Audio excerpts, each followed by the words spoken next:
আজ তৈরি করে দেখাচ্ছি ডিম দুধের পাউরুটি দিয়ে টোস্ট। এটা খুব সহজভাবে ঝামেলাহীনভাবে তৈরি করা যায়। ডিম আর দুধ দিয়ে খুব অল্প সময়ে, আর বাচ্চারা কি ভীষণ পছন্দ করবে। বাচ্চাদের টিফিনেও দিয়ে দিতে পারেন, কোনো সমস্যা নেই। তার জন্য লাগবে আমার ডিম। এখানে আমি বেশ কয়েকটা করেছিলাম, এই জন্য আমার 2টা ডিম লেগেছে। আর একটা ডিম দিয়েও কিন্তু অনেকগুলো হয়ে থাকে এই টোস্ট। এখানে আমি 2টা ডিম আর 2 টেবিল চামচ চিনি দিয়ে খুব ভালোভাবে ফেটিয়ে নিতে হবে ডিমটা। চিনি যে পর্যন্ত না গলে যায় সে পর্যন্ত ডিমটা খুব ভালোভাবে ফেটিয়ে নিতে হবে।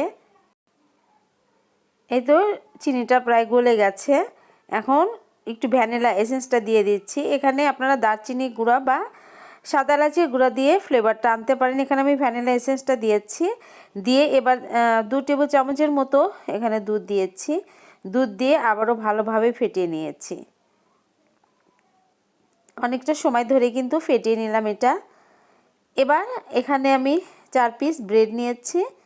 4 পিস ব্রেড আমি ধারগুলো কেটে নেব। ধারগুলো কেটে নিলে দেখতে ভালো লাগবে। আর তোমরা যখন বাসায় খাবে তখন কিন্তু ধারগুলো সহই বানিয়ে খেতে পারো, কোনো সমস্যা নেই। আমি দেখতে ভালো লাগার জন্য কিন্তু ধারগুলো কেটে নিলাম। ধারগুলো কেটে এবার দেখো যে ডিম দুধের মিশ্রণে কিন্তু ওই যে সবগুলো ব্রেড স্লাইস ভালোভাবে ডুবিয়ে ডিমে কোট করে কিন্তু একসঙ্গে রাখতে হবে। এটা আমি 4টা একসঙ্গে দিয়ে কিন্তু এই টোস্টটা করেছি ওই অল্প আঁচে, কিন্তু বেশ সময় নিয়ে। আর তোমরা যখন বাসায় করবে 2টা স্লাইস একসঙ্গে করে নিলেও কিন্তু খুব ভালো হয়, খুব তাড়াতাড়ি, তাহলে ভিতরে সিদ্ধ হয়ে যাবে। আমার অনেকটা সময় লেগেছিল এই টোস্টটা করতে। আমি 4টা ব্রেড একসঙ্গে করেছিলাম। এরকমভাবে চেপে চেপে কম আঁচে বেশ খানিকটা সময় ধরে আমি এটা করেছিলাম। আর এই যে চারপাশে এভাবে 2টা স্প্যাচুলা নিতে হবে। এই স্প্যাচুলা দিয়ে চারপাশে কিন্তু এভাবে চেপে চেপে সিদ্ধ করতে হবে। দুধ ডিমের এই ব্রেড টোস্টটা কিন্তু বাচ্চাদের হেলথের জন্য খুবই ভালো।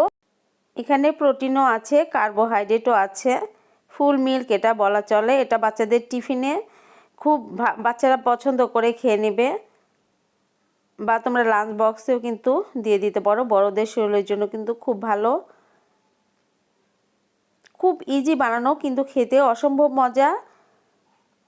চাইলে তোমরা এটা বানিয়ে সকালে নাস্তার টেবিলে রাখলে বাচ্চারা বড়রা সবাই কিন্তু খুব মজা করে খেয়ে নেবে। দেখো যে কেটে দেখাচ্ছি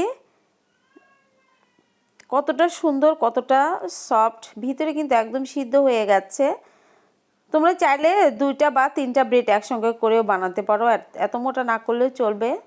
আশা করছি রেসিপিটা ভালো